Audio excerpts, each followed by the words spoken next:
vår neste innleder, det Thom Townsend. Han direktør for den internasjonale organisasjonen Open Ownership.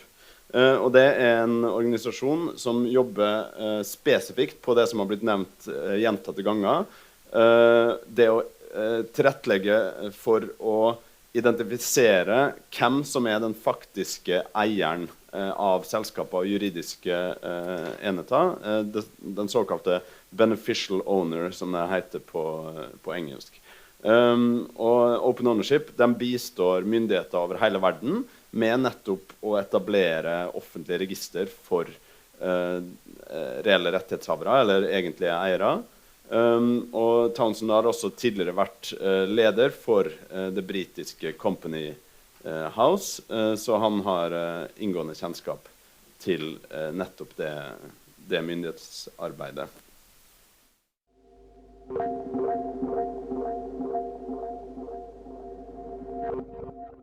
Hello, my name is Thom Townsend, and I'm the Executive Director of Open Ownership.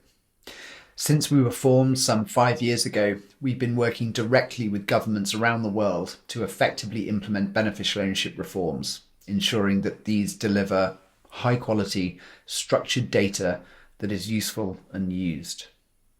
I was asked to answer the question today, where are we in the global efforts towards beneficial ownership transparency?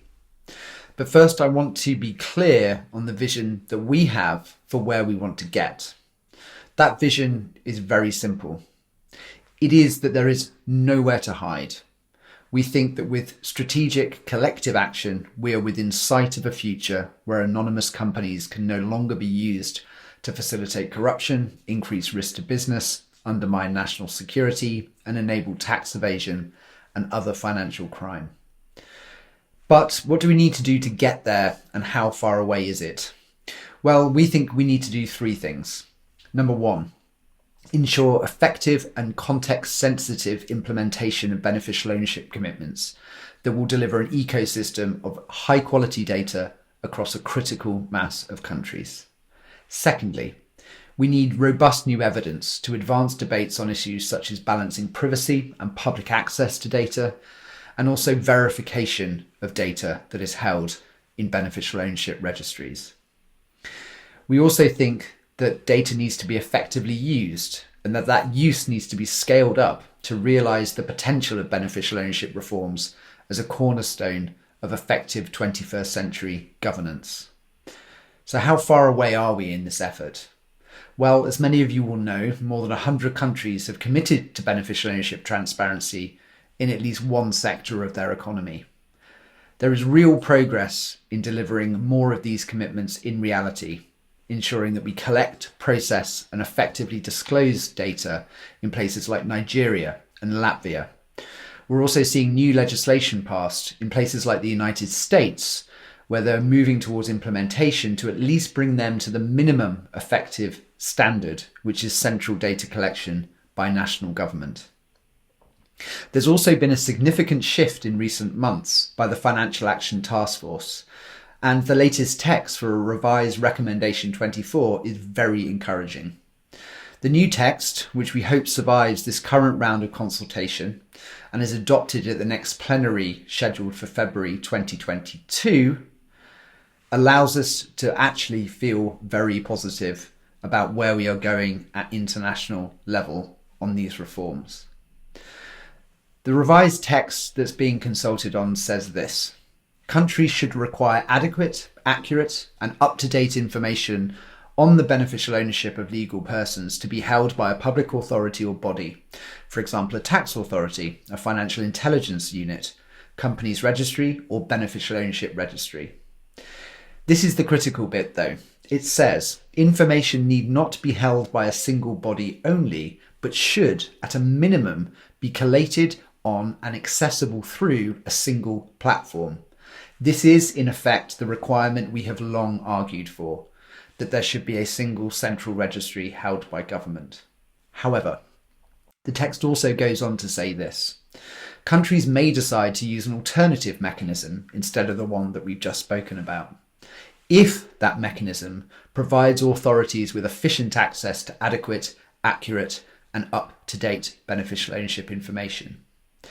In our view, no other mechanism exists other than a central registry to achieve those goals.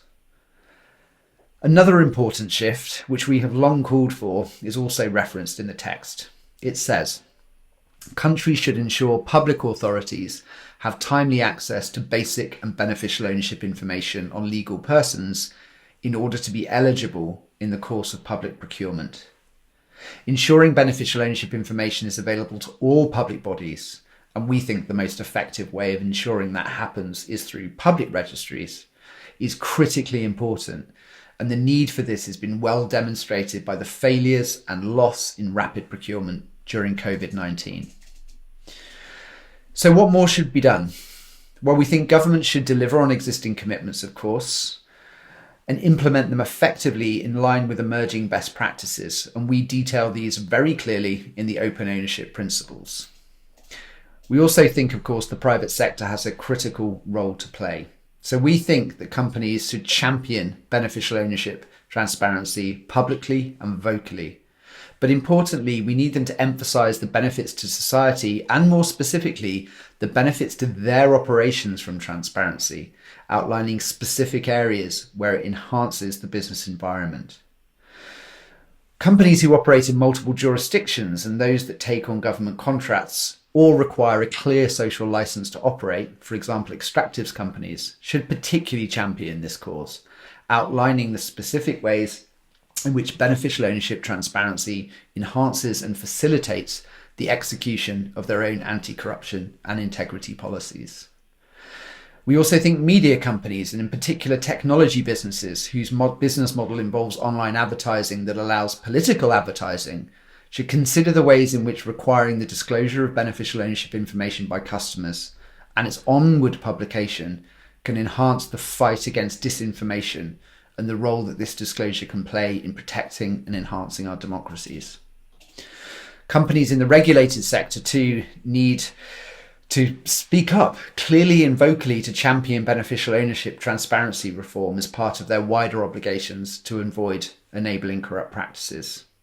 There's a clear role too for those multilateral organisations such as the International Monetary Fund, the OECD, the World Bank and regional development banks.